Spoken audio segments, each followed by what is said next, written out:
Heathen thought of the day. Welcome back, everyone. And if you were with us yesterday, I apologise. And Don't need to apologise. It was a legitimate thought. he speaks. I was speaking yesterday. Somewhat. I gave my thought. Yeah, but you're also supposed to, interact a little bit and maybe say what you think about my thought as well. The people but there was will none interact. of that.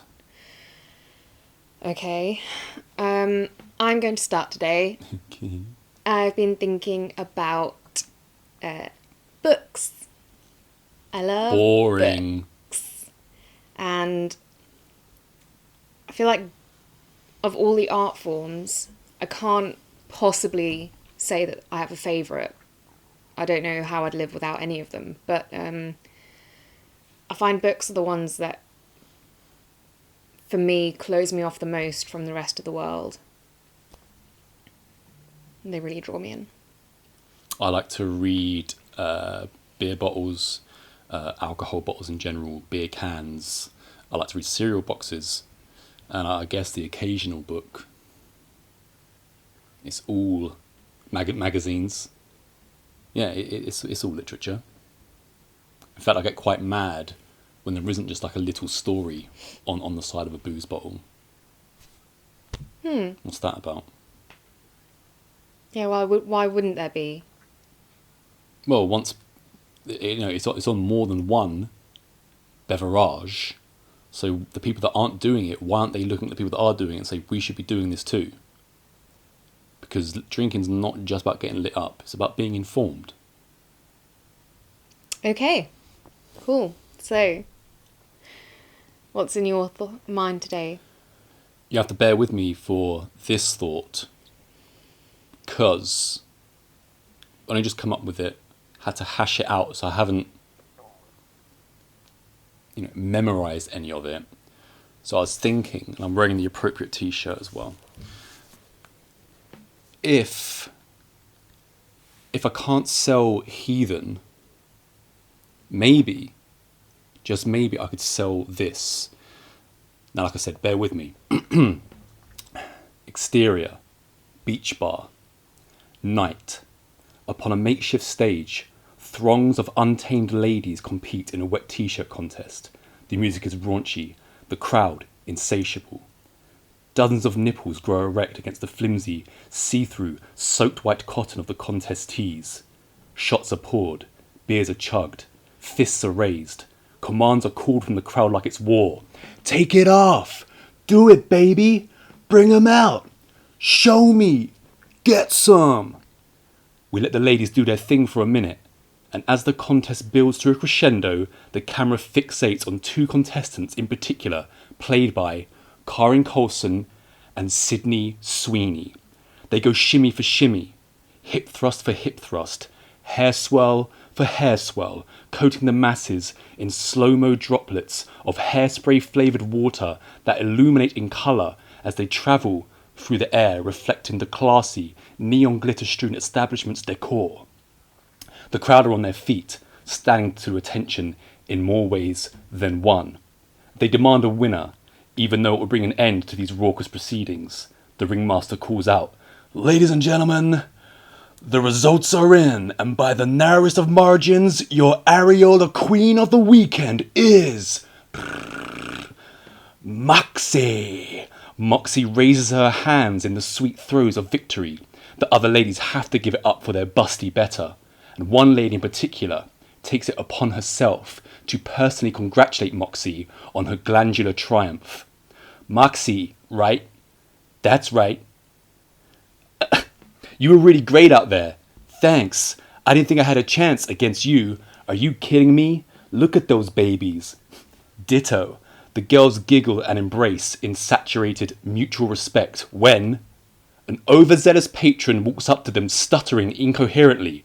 Lola throws out a swift chop and lays his ass out. "Oh my god, you've got the kung fu," exclaims Moxie. "A girl's gotta protect herself," replies Lola. Moxie strikes a combat pose, letting it be known that they are one and the same. Lola replies, "Boobs and brawn. You're my kind of girl." Moxie, I need a drink. Lola, you said it, sister. The girls head to the bar, bosom buddies for sure, but unbeknownst to them, something sinister is lurking at the end of the t-shirt line.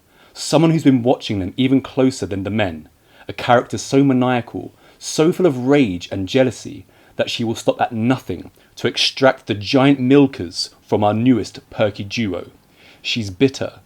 She's deadly. Her breasts are barely there. She goes by the name Bee Stings. Our jealous, flat-chested antagonist. Now, it's up to Moxie and Lola to fight crime in the city upon their way to exposing an underground breast harvesting operation which will bring them face to face with Bee Stings and her army of flat-chested foot soldiers. Only Moxie and Lola can bring them down and bring the world back to righteousness and bodaciousness. A film by John Cain. Then I've just written frolicking. I mean, lots of scenes of frolicking. Shower scene. Beach volleyball. Rolling around in the surf. Running through a meadow. Massaging. And pillow fights. So, as you can see, it's a character-driven story with tits. And if you've also noticed, I sideswipe the audience early, much like, because you're playing Moxie, the winner of the wet t-shirt contest, right?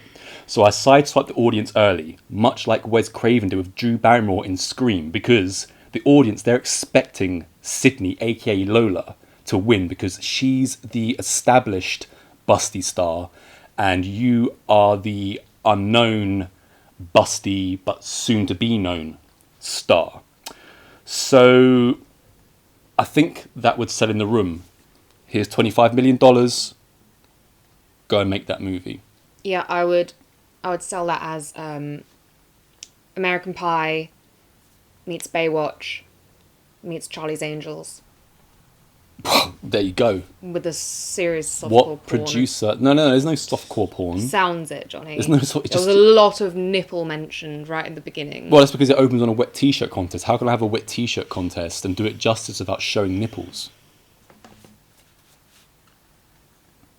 So, as I said, I wrote that out in like 3 minutes. So just imagine if I actually put my mind to it, where we're going to go with this. And by the way, what red-blooded male and, a load of ladies as well aren't going to want to see that? And people will say, oh, how can you win the contest? Well, your jugs are bigger. So that brings the realism to it. So the audience is there. I know that much. I've only spent 3 minutes on this. So imagine where I'm going to get once I really start to concentrate on just the bits in the middle to make it a character piece. Are you signed on? You telling me this film doesn't sound fun? Bee Stings. Sounds a bit offensive to small-breasted women, Johnny. But it's not, because how do you know how it's going to end? They could all reconcile and everyone realises that all breasts are magical in their own way. Because, equality and stuff. And she realises that she doesn't have to be bitter about, So if I can get you to sign on, and it's only a matter of days until I can get Sydney Sweeney to sign on, and yeah, then we're laughing all the way to the bank. Great. Like I said, it's 3 minutes I've spent on that. Yeah, well, you know what? I'll sign up to this if we're halfway there. One person comments that they want to see it. Of course, someone's going to say, "Hell yes, I want to see that." I don't know. It opens with a wet t-shirt contest, and it can't be you. You can't comment on our own video. This is it's almost like Roadhouse, but with wings. I could actually get them to protect the establishment rather than just the city. And Bee Stings could be there kind of in the background, orchestrating evil, maneuvers. See, there's lots of ways that I can go with this. So yeah, if I don't manage to sell Heathen, my thought is this is a possibility. So yeah, I'll keep you abreast of the situation, and we'll see what gets financed first. We're going to be the star of 2 movies.